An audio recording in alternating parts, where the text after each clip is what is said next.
Marc Arazi, quand on lit votre livre aussi, alors là, et ça je sais que ça intéresse tout le monde, on parle de la 5G. Ah oui.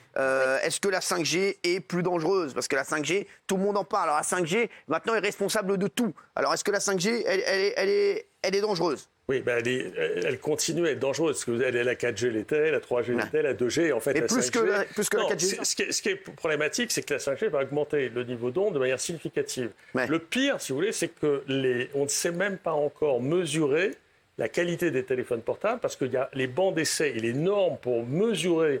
Je ne vais pas rentrer dans des dossiers, dans des détails trop techniques, mais en gros, on ne sait pas mesurer le niveau d'onde de ces nouveaux téléphones 5G. Voilà. Et dernier point là-dessus, c'est que vous savez que l'État a empoché 3 milliards récemment en vendant les fréquences aux opérateurs, mais elle l'a fait avant même d'avoir la position officielle de notre agence sanitaire qui ne rendra son rapport qu'en juin 2021. Donc la question qu'on peut poser, c'est est-ce qu'on va rembourser les opérateurs? Moi, je ne crois pas. Alors justement, en parlant là des téléphones, des opérateurs, tout ça, est-ce qu'il y a un téléphone qui est sûr pour nos téléspectateurs? Est-ce qu'il y a une marque ou un téléphone ou un smartphone où vous dites c'est sûr? Il paraît que non. Dans ce que j'ai vu dans votre livre, il n'y en a pas un. Voilà. Malheureusement, non. Il n'y a pas de téléphone sûr. C'est encore plus grave que ça, c'est que notre agence sanitaire, il faut lire le livre, mais en gros, on va forcer l'Agence nationale des fréquences à donner les résultats des rapports de tests qui étaient gardés secrets. Et on se rend compte, si vous voulez, qu'on a tous été surexposés de manière hyper importante. Je me suis perdu.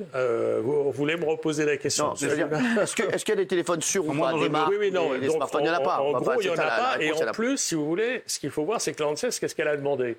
Elle a demandé à ce qu'on retire, entendez bien, qu'on retire ou qu'on mette à jour tous les téléphones portables vendus avant juin 2017. Ouais. Bon, le gouvernement s'était engagé à ce qu'il y ait une table ronde avec les industriels, et cette table ronde, elle n'a pas eu lieu.